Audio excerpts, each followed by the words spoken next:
Microfone.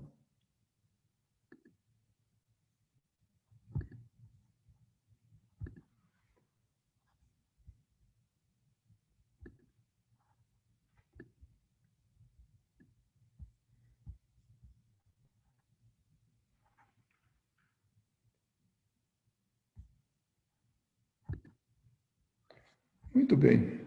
Hoje, dia 28 de outubro, nós damos continuidade ao estudo do Livro dos Médiuns, como todas as quartas-feiras. E nós estamos na primeira parte, ou seja, estamos no começo, estamos nas noções preliminares.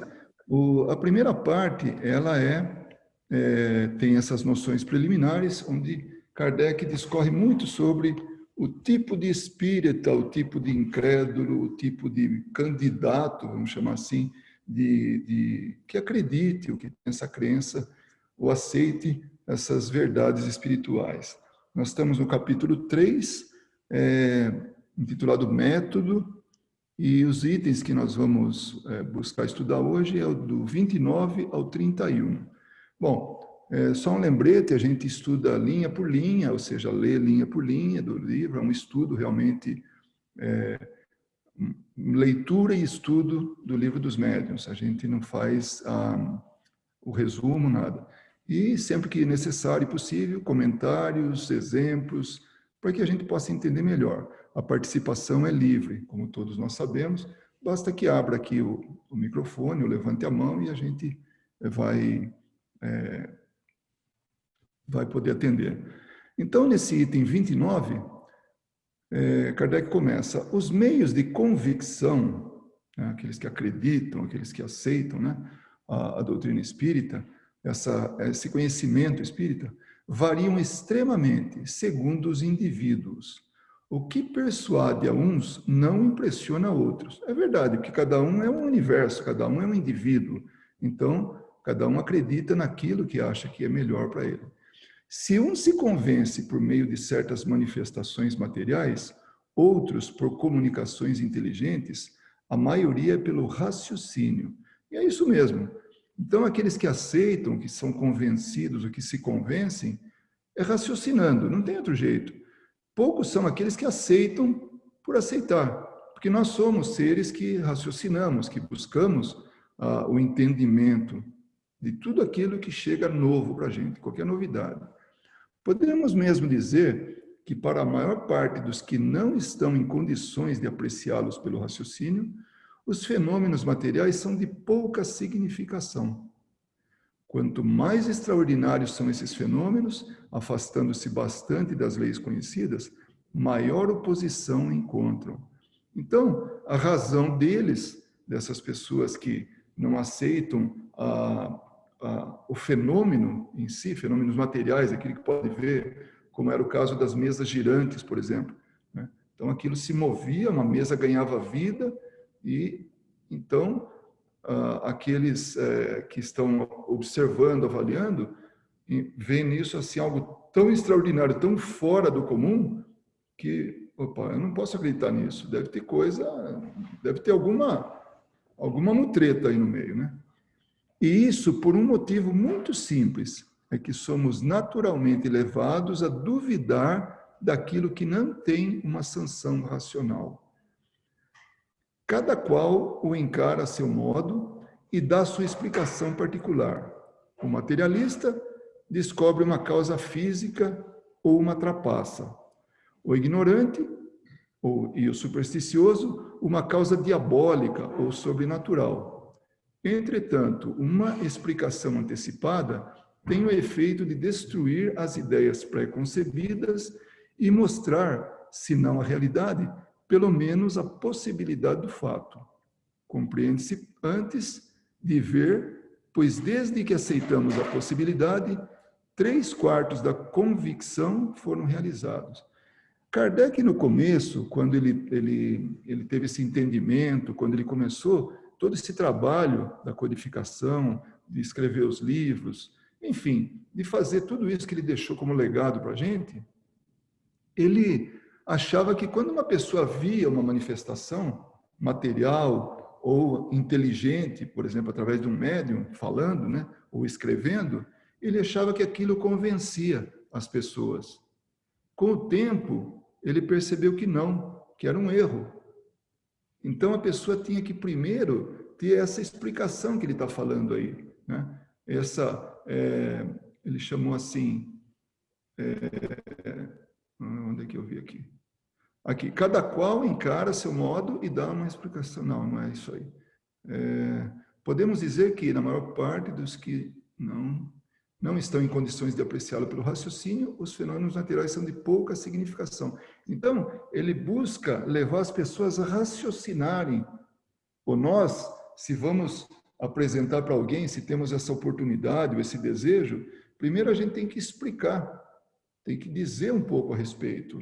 E aí, como ele falou, compreende-se antes de ver, então antes do fenômeno, pois desde que aceitamos a possibilidade, 3/4 da convicção foram realizados.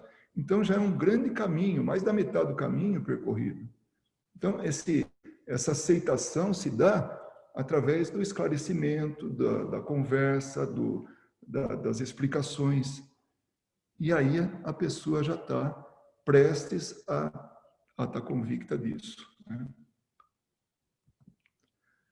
Será útil procurar convencer o incrédulo obstinado? Então, esse já é outro extremo.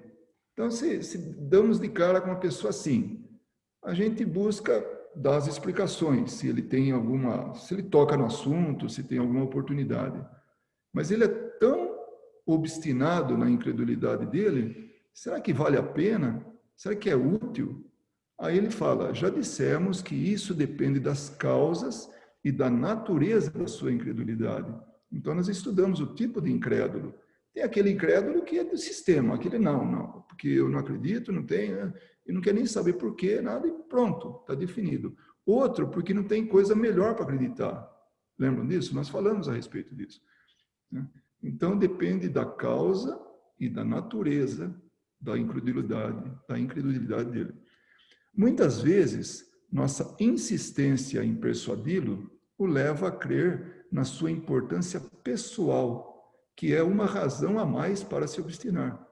Então, a gente já está querendo convencer a pessoa. O nosso ponto de vista é tão claro aquilo, ele fala, pô, isso é você que acredita. E ponto final. Então, não tem negociação, não tem por que levar mais adiante isso, como a gente vai ver um pouco mais adiante. Aliás, já vimos isso, mas ele reforça, né?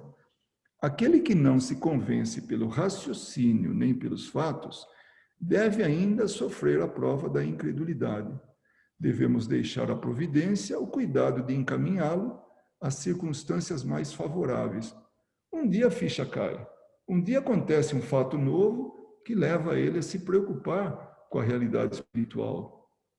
Assim é com a gente, muitas coisas vêm na hora certa. Nós acabamos de ver na lição aí que fala da paciência, que fala da oportunidade, tudo. É chegado o momento, então naquele momento a pessoa está pronta. Muitas vezes, se eu tenho oportunidade, eu faço uma analogia, que assim, é como se fosse uma árvore e os frutos estão dispostos lá e eles levam tempo. Então, ele está muito novinho, ninguém vai consumir aquele fruto. Aí ele está maior, mas ele está verde, não está no ponto ainda. Aí ele está maduro, aí está no ponto. Então, tudo tem um ciclo, tudo tem assim, um caminhar natural do amadurecimento. Então, tem tudo um momento oportuno. Às vezes, esse amadurecimento se dá por uma dor. Quanta gente não procura o conhecimento espírita pela dor? Perde um ente querido, pais que perdem os filhos, perde a maneira de falar, né? Perde a convivência, vamos chamar assim. Tem um desencarne assim inesperado. E aí pronto, as filas que faziam para falar com o Chico, para buscar cartas, né, que as mães buscavam, cartas dos filhos, eram imensas. E vinha a carta e mostrava, eu estou vivo, mãe, não chore, não sofra. Pai, não adianta você dormir em cima do meu túmulo. Enquanto você tá lá dormindo em cima do meu túmulo à noite, eu estou com a mamãe, estou junto dela, porque ela está orando. Então, tem cartas desse teor de Chico Xavier, né, que através da psicografia dele, o espírito escrevia. Então, aí mudou tudo, muda, né? A pessoa passa a acreditar. Então, tudo, e passou uma vida de obstinação, né? Não, eu não acredito e pronto, né? Então, tem as circunstâncias mais favoráveis. Há muita Luiz, gente que só deseja receber a luz para estarmos perdendo tempo com os que a repelem. Dirigi-vos, pois, aos homens de boa vontade, cujo número é maior do que se pensa, e o exemplo desses, multiplicando-se, vencerá mais facilmente as resistências do que as palavras. Hoje, a doutrina espírita tem 163 anos, para ser mais exato, de idade. É muito nova, ela nasceu com o Livro dos Espíritos, a doutrina espírita. Não que o espírito só veio à tona, né? A realidade espiritual só veio à tona naquele momento. Não, cada um interpretava de um jeito. O espiritualismo veio antes. Algumas religiões orientais já falam de espíritos há muito tempo, né? A Bíblia, o Velho Testamento já fala. Então, não é nada tão novo, mas da forma com que foi colocada por Kardec, é inteiramente novo, explicando tudo, mostrando que o espírito não é um ente à parte, uma entidade à parte da criação. Não, somos nós, simplesmente, sem a veste corporal. Então, é muito novo, mas à medida que for cada vez mais, hoje quanta gente é espírita? Antes se perseguia espírita, hoje não, hoje é chique ser espírita, porque o levantamento de IBGE mostra que nós os espíritas, temos o maior poder, né, o nível de poder aquisitivo, nós temos maior escolaridade, nós temos uma série de coisas comparada com a grande maioria, porque foi classificado como religião, né? Então, nós somos chique, né? Hoje é chique ser espírita. Antes não, antes era perseguido. Estava na Constituição, que era proibido, né? Então, a cada dia, mais e mais gente vai aprendendo, vai entrando nesse mundo e vai, como ele fala aqui, multiplicando-se, né? Então, dirigi-vos, pois, aos homens de boa vontade. Aqueles que têm vontade, e olha, tem muita gente. E tem muita gente, inclusive, que tem mediunidade e, não é a grande maioria, claro, mas convive com aquilo e um belo dia tem a oportunidade de conversar com a gente e fala, nossa, eu vejo coisas, eu sinto coisas. O que é isso? Aí a gente fala alguma coisinha, dá um livro dos Espíritos, pronto, aqui já contagiou ele com a verdade, né? Com a informação, com o esclarecimento. Eu fiz eu sublinhei esse ponto, porque ele é bastante, ele se sobressai, né? Ao verdadeiro espírita nunca faltará oportunidade de fazer o bem, a corações aflitos a aliviar, consolações a dispensar, desesperos a acalmar, reformas morais a operar. Essa é a sua missão e nela encontrará a verdadeira satisfação. O Espiritismo impregna a atmosfera. Olha que bonito, hein? Impregna a atmosfera, expande-se pela própria força das circunstâncias e porque torna felizes aquele que o professam. Então, a gente, a cada dia, vai vendo mais e mais isso, a gente vai se manifestando através do exemplo, do comportamento. As pessoas falam, o que essa pessoa tem? Por que ela é tão assim? Por que ela aceita tanto as coisas? Por que ela vive de tal maneira tão tranquila, comparado comigo, que tenho tudo e não tenho paz, não tenho isso, não tenho aquilo? Então, do ponto de vista não material, claro, né? Mas aí vai pouco a pouco expandindo isso, né? E vai contagiando as pessoas. Então, tem muita gente que passou uma vida inteira sem nunca ouvir falar do Espiritismo, ou se ouviu falar, não quero nem ouvir falar. E aí, quando percebe que não é nada disso que pensava ou que concluía, aí vê quanto que é lógico, quanto que é coerente, quanto que é silencioso, né, nessa expansão. Quando os seus adversários sistemáticos, esses incrédulos e ainda por cima são adversários, condenam, perseguem, né? Criticam, denigrem a imagem, né? O ouvirem ressoando ao seu redor, entre os seus próprios amigos, compreenderão o isolamento em que se encontram e serão forçados a calar ou a se renderem. Então, à medida que vai crescendo isso, vou dar um exemplo. A gente tem um trabalho tão bonito que as duas casas fazem aqui em Las Vegas, que é levar uma vez por semana, é muito pouco, já vou falar de cara, mas é algo tão grandioso para quem nem é lembrado, para quem é invisível, e se aparece, as pessoas viram a cara, que são os sem-teto, né, os homeless. A gente faz isso com tanto prazer, com tanta alegria, e aqueles que não são espíritas percebem isso e compartilham da gente aquilo, que são as pessoas que estão que fazem a mesma coisa, que contribuem e não tem vínculo nenhum, vão lá porque gostam, porque querem, e vê a gente ali fazendo aquilo com prazer, com alegria, e aí contagia aquelas pessoas. Então é aí que está essa.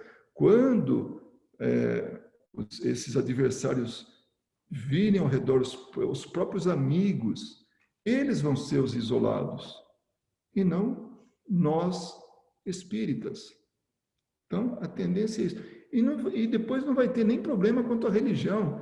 Qualquer religião pode chegar e também ser espírita, pode entender melhor aquilo que a sua religião prega, né? Aí o item 31, ele é um pouquinho longo, deve ter uns três slides, né? Para se proceder no ensino do espiritismo, como se faz nas ciências ordinárias, né? nas ciências, nas demais ciências, matemática, física, química, né? o português, no nosso caso, né? o idiomas, o que seja, será necessário passar em revista toda a série de fenômenos que podem produzir-se, a começar dos mais simples até chegar sucessivamente aos mais complicados. Que fenômenos são esses? Aí ele já começa a entrar no fenômeno mediúnico, né?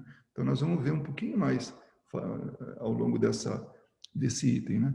Ora, isso é impossível porque não se pode fazer um curso de espiritismo experimental, como se faz um curso de física ou de química. Nas ciências naturais, opera-se sobre a matéria bruta. Então, matéria versus matéria, ali, né, tá no visível, né? Que se manipula à vontade e quase sempre se consegue determinar os efeitos. No espiritismo, tem-se de lidar com inteligências dotadas de liberdade e que provam a cada instante não estarem sujeitas aos nossos caprichos.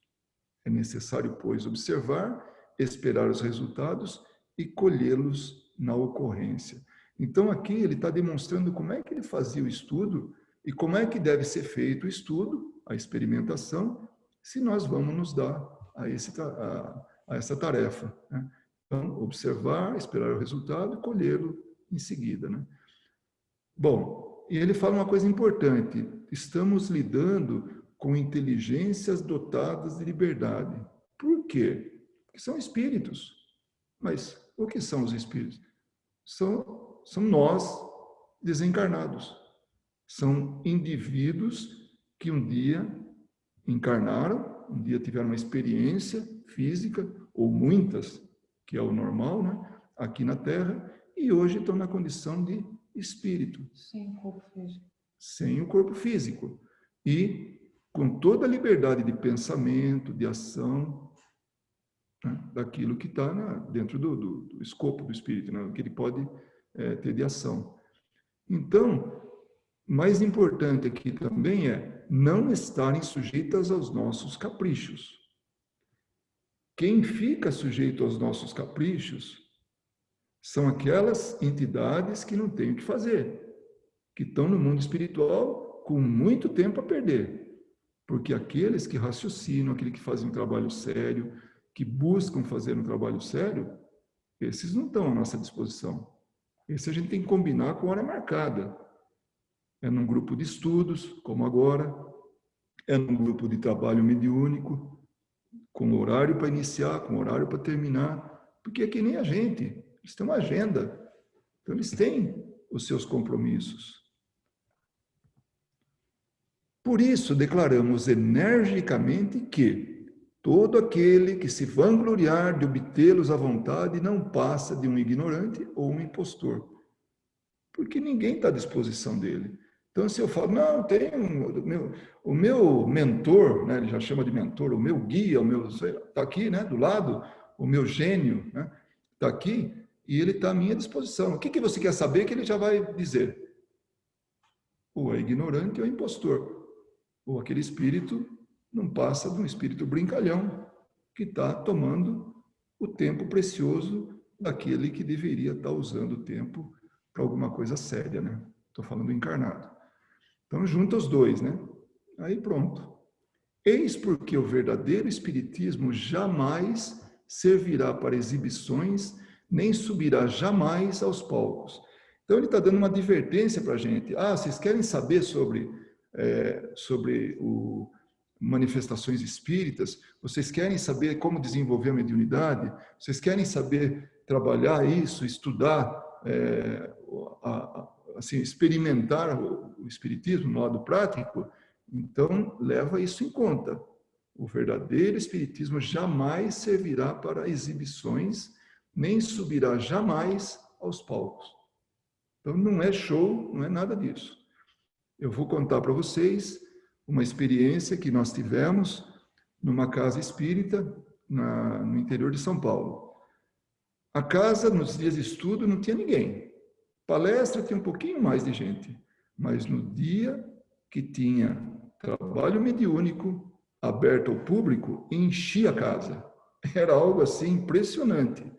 Bom, não precisa dizer que nós não concordávamos e a gente ficou pouco tempo nessa casa, porque não é para isso que serve o espiritismo.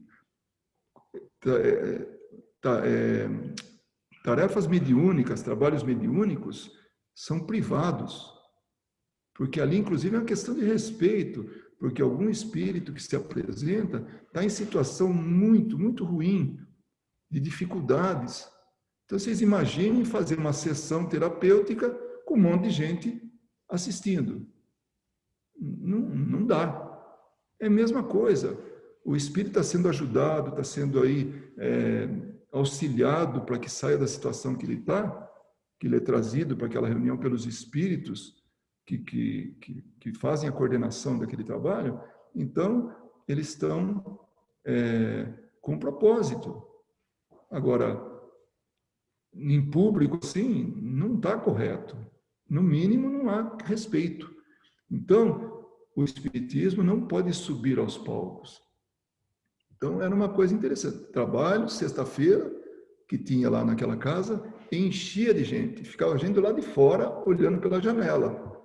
Tamanho era o público que ficava assistindo. Os fenômenos... Não, desculpa, uma antes aqui. É mesmo lógico supor que os espíritos se entreguem a exibições e se submetam à pesquisa como objetos de curiosidade. Então, é ilógico isso. Espírito sério não faz isso. Os fenômenos, por isso mesmo, podem não ocorrer quando mais os desejamos ou apresentar-se de maneira muito diversa da que pretendíamos. Eu lembro uma vez um comentário de um amigo, há muito tempo. Ele falou, é impressionante quando os espíritos querem dar alguma lição ou quando acham que não é importante naquele dia. Enfim, dá uma lição, né? Que era o ponto, né? Que ele falava. Passamos 1h30 concentrados, desde a abertura até o fechamento, e nenhum espírito se comunicou. Então, ele entendeu aquilo como sendo algo que realmente era uma lição. Por algum motivo, nenhum se manifestou. Quando o normal há um amigo espiritual que fala, ou um espírito sofredor que vem lá e ele é atendido. Sempre tem uma manifestação, numa reunião séria. Naquele dia, nenhuma. Então, isso ilustra esse ponto que ele está falando aqui, né? Acrescentemos ainda... Não, agora eu pulei uma, né? Ou não pulei? Bom, que seja, vai igual. Os fenômenos, por isso mesmo, podem não ocorrer quanto mais os desejamos ou apresentar-se de maneira muito adversa da que pretendíamos. Essa que foi lido e essa que foi dado exemplo, né? Acrescentemos ainda que, para obtê-los, necessitamos de pessoas dotadas de faculdades especiais. Aí ele está falando do médium, que variam ao infinito, ou seja, tem muitos tipos de mediunidade, muitos tipos de faculdades. Não tem um médium igual ao outro. Cada um se apresenta de uma maneira e, num grupo, o conjunto atende a uma necessidade. Então, variam ao infinito segundo a aptidão de cada um, de cada indivíduo. Ora... Varia também a sensibilidade, né? Sim. Não só a faculdade, mas a própria sensibilidade. É interessante também que ele fala segundo a aptidão de cada indivíduo. Ou seja, dá a entender que realmente todos têm essa aptidão. Não é exclusivo de algum grupo. Eu, na verdade, estou fazendo esse comentário porque a gente estava lendo antes Os Missionários da Luz, e lá ele menciona isso, que pode estar mais ou menos desenvolvido, né? Então, como essa pessoa pode perceber essa aptidão dela e as variações dessas aptidões. Exatamente, viu, Johnny? A Verinha acabou de me dar um toque aqui que realmente é isso. Varia o tipo da faculdade e também a sensibilidade, o nível. Como é, por exemplo, tem dois médiums aqui.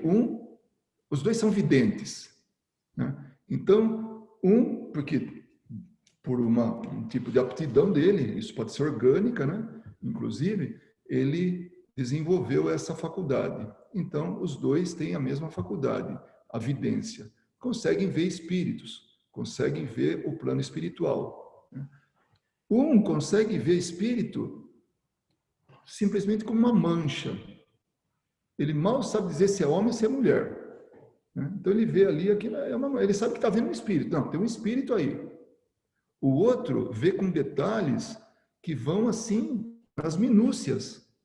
Cor do cabelo, cor dos olhos, a estatura, algum detalhe. Olha, ele tem um defeito na mão. Estou exagerando, estou dando um exemplo, né? Então, essa aptidão, ela não só varia de médium para médium, né? Mas também da sensibilidade, do nível de sensibilidade, da acuidade, né? No exercício da mediunidade dele. Chico Xavier falava que o melhor médium, ele tem 20% da interferência dele na comunicação. Olha só. Olha como a gente interfere numa comunicação. Porque o melhor médium tem 20% só, mas é bastante. Então, claro que sim, porque um espírito que fala por dois médiuns diferentes, se esse espírito, digamos, é um literato, né, um escritor. Aí ele fala através de uma pessoa que não sabe nem ler nem escrever, tem um vocabulário muito simples. Ele vai se expressar de acordo com o nível daquele encarnado, daquele médium. Já o outro lê muito, estuda muito e também escreve e tem assim, bem articulado, sabe falar bem. É outra comunicação, o mesmo espírito, a mesma comunicação. Então nós temos duas realidades, dois resultados diferentes. Eu vou fazer um parênteses aqui, com a permissão do meu marido, que quando eu estudei isso há muito tempo, o primeiro professor que nós tivemos, ele me falou o seguinte, ele falou, quando estudando isso, por isso é importante aos médiums, ou a qualquer pessoa, né, estudar muitas coisas, se interessar por conhecer muitas coisas, para poder ajudar o espírito a passar aquilo que realmente ele quer passar, aquilo que ele necessita passar.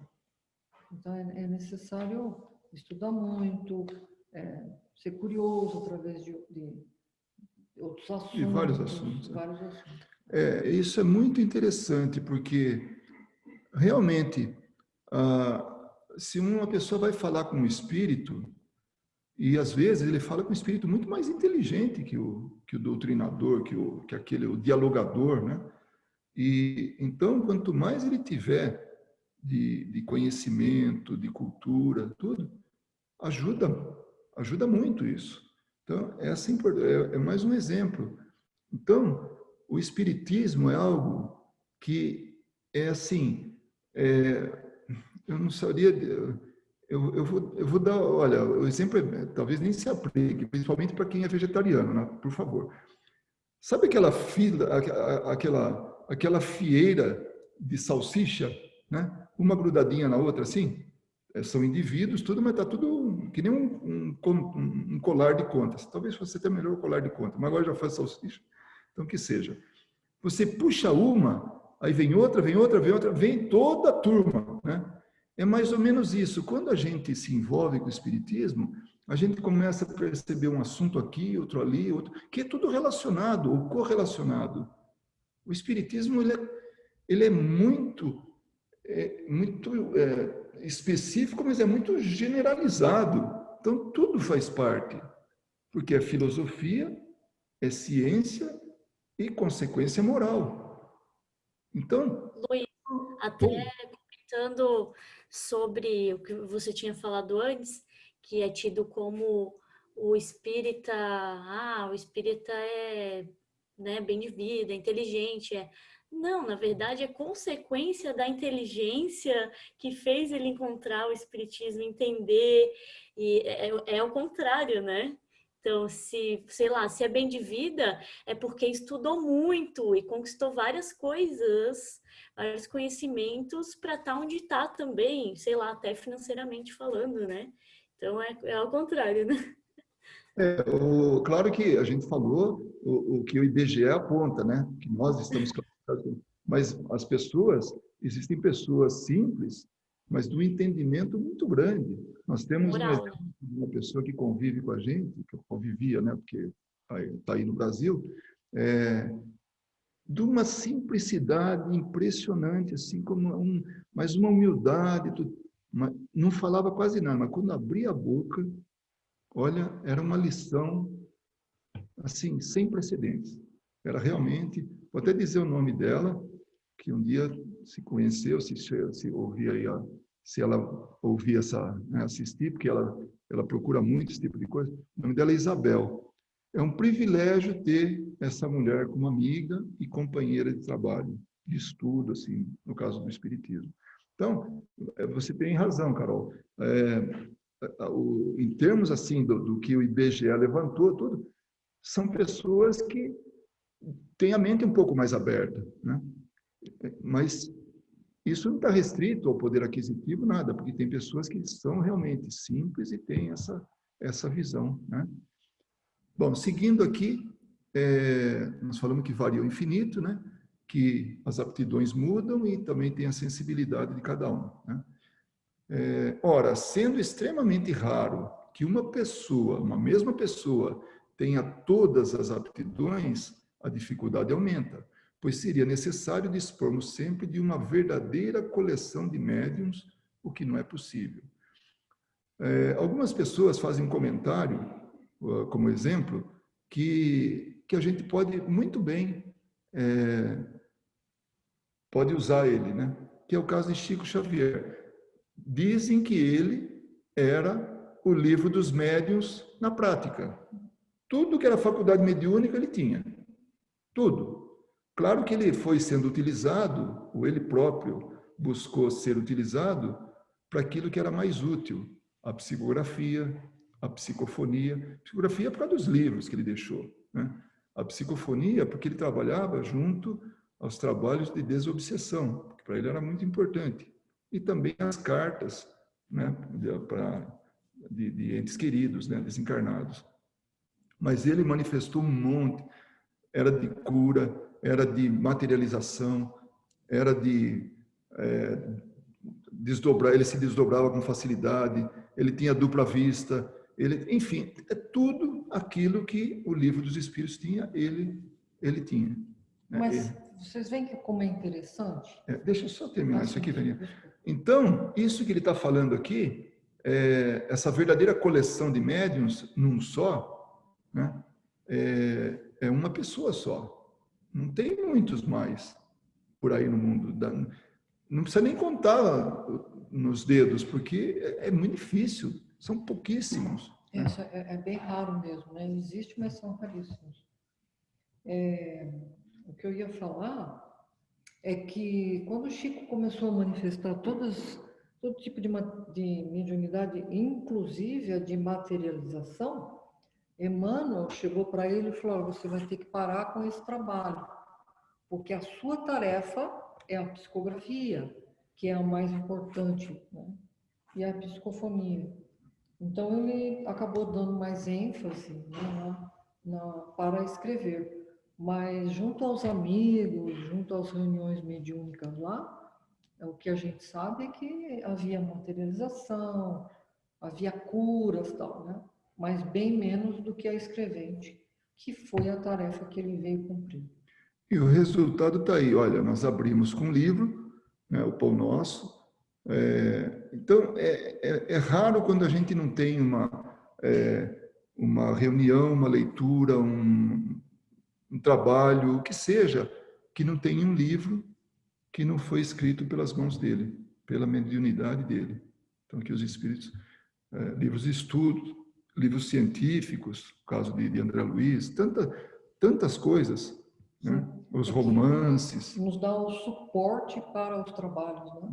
Que foi que alavancou a doutrina espírita, inicialmente no Brasil, porque todos estão escritos em português, mas que aos poucos estão sendo traduzidos e levados mais longe, tudo. E aí entra aquilo que nós falamos no início aqui, que Kardec falou, na verdade, né? Que no fim, depois algumas pessoas é que vão ficar isoladas, né? Porque esse contágio, né? No bom sentido, vai se dando a cada tempo, vai crescente, crescente, crescente, até que um dia nós vamos entender a doutrina espírita como uma coisa natural, uma coisa normal, né? E imagine o benefício que isso não vai trazer, porque a gente vai saber que, por exemplo, essa nossa casa, que é o planeta, nós temos que cuidar bem, porque nós vamos voltar para ele. Então, olha que crescimento, que madureza, né? Que maturidade a gente pensar nisso. Vamos cuidar simplesmente que nós vamos voltar. Não é legal? Não vamos matar ninguém aqui, ou seja, dar pena de morte para ele, porque ele veio aqui justamente para aprender. E nós estamos tirando a oportunidade dele do aprendizado. Então, passamos a não matar mais, né? Não ter a pena de morte, como muitos estados aqui têm, muitos lugares no mundo têm. É muito simples o meio de evitar esses inconvenientes. Basta começar pela teoria. Percebem? Então, para não ter esses inconvenientes, esse trabalho, esse desgaste, essa perda de energia, tentando explicar para as pessoas que não querem entender, então, basta começar pela teoria. Nela, todos os fenômenos são passados em revista, são explicados e se pode conhecê-los e compreender a sua possibilidade, as condições em que podem ser produzidos e os obstáculos que podem encontrar. Percebem? Esse livro, ele está dando isso para a gente, essa oportunidade da gente conhecer a teoria e saber por que as coisas acontecem. Qual que é o mecanismo por trás disso? Né? Como é que eles podem ser produzidos? Os obstáculos, as dificuldades que a gente pode encontrar. Então, é um manual sobre a prática espírita, a prática com os espíritos, como não tem nenhum no mundo. Pelo menos que a gente saiba, não. Então, isso vira e mexe, alguém fala, vocês vão ouvir isso, já não ouviram? Então, o Livro dos Médiuns é um compêndio que trata da prática mediúnica, mas com conhecimento. É importante saber também que todas as faculdades mediúnicas, todas as aptidões mediúnicas são explicadas no Livro dos Médiuns, embora ele não cita todos os tipos de mediunidade, mas tudo o que acontece é explicado pelo que a gente vai estudar aqui. Qualquer tipo de mediunidade. Vera, uma dúvida. Eu já vi em diversos outros vídeos de outros médiuns também que estão surgindo até novos tipos de mediunidade, né? Por exemplo, o médium empata, que provavelmente não tem no Livro dos Médiuns, creio eu, né?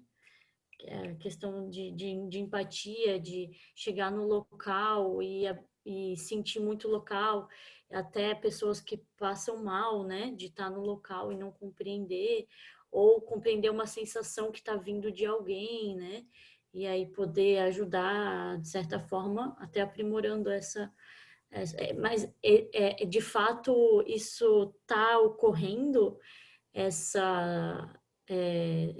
novas aptidões de mediunidade? A gente acabou de ler que isso varia ao infinito, né? Essas É. faculdades e tudo.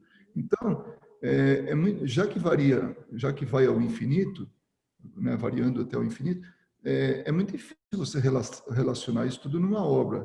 Mas, assim, a grosso modo, ela é explicável. Isso dá para explicar. A partir do momento que você tem esse conhecimento, que você estuda, que você tem conhecimento de como as coisas operam, porque como ele fala assim, né, são explicados e pode conhecê-los e compreender a sua possibilidade, condições que são produzidos, até mesmo os obstáculos. Então você vai concluindo algumas coisas que é como assim uma derivação de uma outra mediunidade, né? A psicometria é muito próxima do que você está falando aí, que uma pessoa consegue tocar um objeto de uso pessoal e dizer o que a pessoa fez, relatar ela, como se ficasse impregnado ali a experiência da pessoa. O ambiente, ele de alguma maneira também, ele se carrega das vibrações. Tem gente que entra num lugar e fala, eu preciso sair daqui, eu não aguento ficar aqui. Tem gente que entra num lugar e fala, nossa, eu ficaria morando aqui, né? Eu ficaria aqui o resto da minha vida, porque é um ambiente delicioso. Então, é quase que uma psicometria, né? Então, essas sensações, percebe? Então, aquilo que existe de conhecido, você pode fazer, pode extrapolar no sentido científico da coisa, né? Pode projetar assim e chegar numa explicação daquilo. Isso. Então, o que é o médium? Médium é aquele que consegue intercambiar os dois mundos, né? O mundo dos espíritos e o mundo material. E conforme a sensibilidade do médium, em qualquer lugar que ele vai sentir a presença de espíritos, bons ou maus, né? Então, não se classifica esse tipo como um tipo de médium. É a sensibilidade dele, é a sensibilidade mediúnica que faz ele captando isso, né? Eu acredito que todo médium, seja que faculdade ele tenha, ele vai ter maior ou menor sensibilidade de sentir o meio onde ele está. E ela fala com propriedade, porque, pelo menos no começo da mediunidade, ela ia num shopping center, não terminava de ver as lojas, não. Para uma mulher isso é algo difícil, né? E queria ir embora, porque ali ela sentia o ambiente, algumas pessoas que estavam lá e não se sentiam bem, pela mediunidade, né? Mas o importante é que, conforme passa o tempo, nós vamos aprendendo, porque nós vamos nos educando mediunicamente, e aonde quer que a gente esteja, a gente vai estar bem. Muito bem. Então, dessa maneira, qualquer que seja a ordem em que as circunstâncias nos fizeram vê-los, nada terão que possa surpreender-nos. E há ainda outra vantagem, a de evitar muitas decepções ao experimentador. Prevenido quanto às dificuldades, pode manter-se vigilante e poupar-se das experiências à própria custa. Então, não precisa reinventar a roda. Aqui, ele procura todas as ferramentas, todas as informações, para que a pessoa não tenha que descobrir de novo, sabe? Como eu falei, redescobrir a roda. Já está inventado. Então, vamos atrás disso, vamos atrás desse conhecimento. Agora, que eu acho que é a última, né, das nossas transparências, eu sou da moda antiga ainda, transparência, mas slide, né? Desde que nos ocupamos de espiritismo, foram tantas as pessoas que nos acompanharam que seria difícil presenciar o seu número. Olha só, ele não perguntou para um nem para outro, ele foi atrás de muita gente. A Revista Espírita, ela foi uma ferramenta de contato com o resto do mundo, para que as pessoas pudessem, o resto do mundo, até onde ela chegou, claro, né? Porque é difícil uma coisa. Hoje pode falar em resto do mundo porque temos internet, né? Mas naquela época, dentro do raio de ação, que ia para outros países, ele tinha contato de outras pessoas. Por isso que ele fala, foram tantas as pessoas que nos acompanharam que seria difícil presenciar o seu número. Entre elas, quantas permaneceram indiferentes ou incrédulas diante dos fatos mais evidentes, só se convencendo mais tarde através de uma explicação racional. Quantas outras foram predispostas a aceitar por meio do raciocínio e quantas, afinal, acreditaram sem nada terem visto, levados unicamente pela compreensão. Então, vestiu como uma luva. Nossa, eu tinha uma ideia, eu imaginava alguma coisa assim. Que coisa! E aí vem certo, sabe? A compreensão vem fácil. Falamos, portanto, por experiência e por isso afirmamos que o melhor método de ensino espírita é o que se dirige à razão e não aos olhos. É o que seguimos em nossas lições, do que só temos que nos felicitar.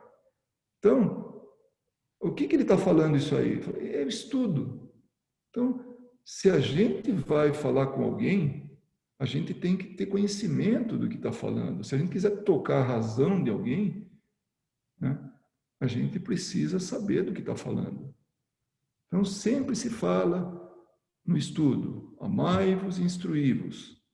Não é assim que é o bordão? Então, o instruí-vos é estudar, é compreender, é não inventar nada, é não escutar falar e passar adiante, é passar tudo pelo crivo da razão. E outra coisa que Kardec falou, o nosso ensino teórico e prático é sempre gratuito, não se cobra por nada, nem para ensinar, nem para aprender, nem para ajudar alguém que está precisando, seja espiritualmente, seja como for. O espírita não cobra pelo que faz, por alguma coisa que venha fazer. Então, desde aquela época já ele falava isso aí. E Jesus já falava, dai de graça o que de graça recebeste. Então, essa foi a nossa, o nosso estudo, a nossa lição de hoje. Se alguém quiser falar, nós temos aí uns 7 minutos por aí. Quiser fazer algum comentário. Não, só queria agradecer mesmo o esclarecimento, porque, na verdade, as pessoas tendem isso me inclui às vezes também, tende a dificultar as coisas que, na verdade, são simples, né? São mais simples quanto a gente... E se a gente deixar na simplicidade, é mais fácil a compreensão e a ação, né? E seguir aquilo... Se a gente inventar um livro, daquele livro a gente esquece tudo. Se a gente amar os outros como você vê, né? É uma frase mais simples para botar em ação. Assim como olhar e vigiar, né? 2 palavras. Né? Então... eu falei olhar e... orar, desculpa. Eu acho que não é a mim que você tem que agradecer, nem a ninguém daqui. Tem que agradecer a Kardec, né? Uhum. Ele que a gente só está passando o que ele está falando, o que letra por letra. E colocou uns exemplozinhos aí, porque a gente também roeu corda por aí há um tempo atrás aí, né? Então, deixa eu ver se tem alguma. Roeu corda é bom, hein? Vou falar isso. Essa é coisa é coisa de velho, tá? Então, vocês. Tem um bom sentido, né? O real sentido. Oi, Sandra. Boa noite. Boa noite. Tudo bom? Tudo bem. Graças a Deus. É. Marileide, a Cris está aí, Cris, a Marileide está aí. Alguém gostaria de comentar alguma coisa que não ficou claro? Aqui o cliente tem sempre razão. Eu queria comentar aquela parte do início, porque até bateu um pouco com o que eu estava vendo uma live antes, e era sobre Saulo e sobre a dificuldade que ele sempre enfrentou muita dificuldade, e sempre dizia, né, que o cristão ele veio para o mundo para passar por provas e através das provas dar exemplo, e isso sempre aconteceu, como você mencionou. Ser espírita no Brasil até tempo atrás era ser perseguido, era ser difamado, sofrer chacota e todos os outros tipos de injustiças, digamos assim, da visão do encarnado, mas ainda assim acaba sendo justo da visão do todo, né?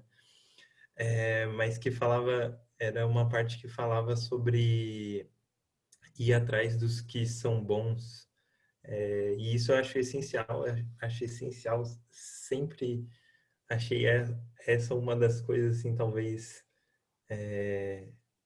não esquecidas, mas que às vezes a gente acaba negligenciando.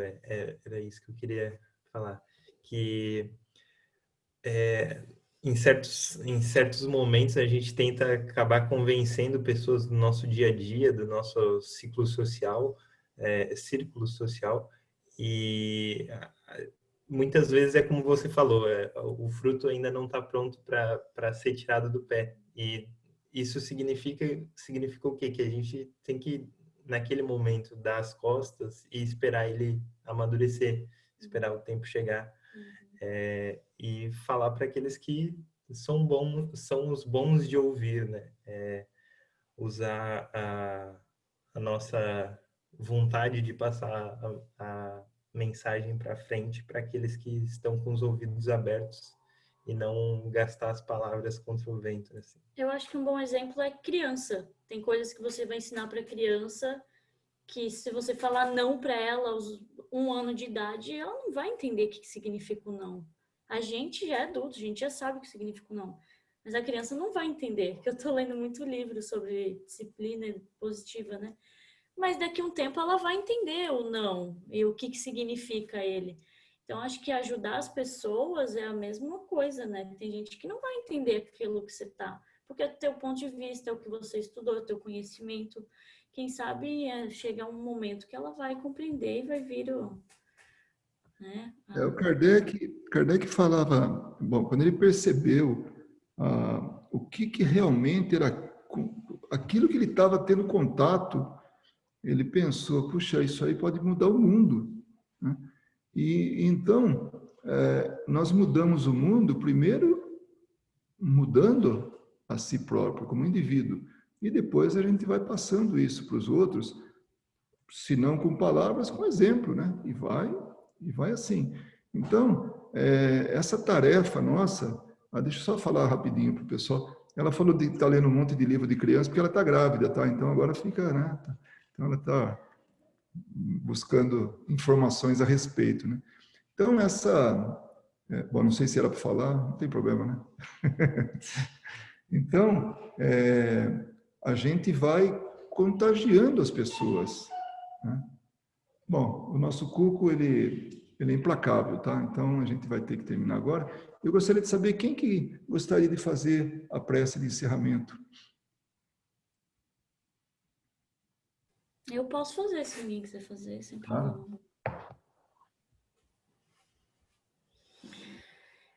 Então vamos fechar os olhos, tentar colocar nossas mãos sobre as pernas, mais confortavelmente possível. Elevar um pouco a nossa mente, os nossos pensamentos para Jesus e para todos os espíritos bondosos, encarnados e desencarnados, que sempre estão ao nosso redor, nos auxiliando, nos dando boas intuições e nos guiando. Agradecemos por mais esse reencontro. Muito obrigada pela tecnologia que nos foi dada para podermos estar mais próximos, apesar das adversidades, e que possamos, com esse estudo, praticá-lo, que é o mais importante.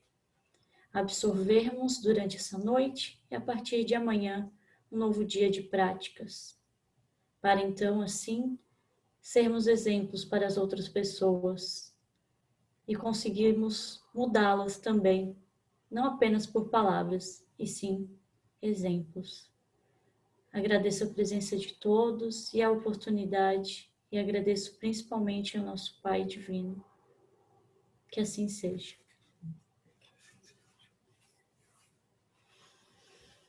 E todos tenham uma boa noite. Beijo. Boa noite.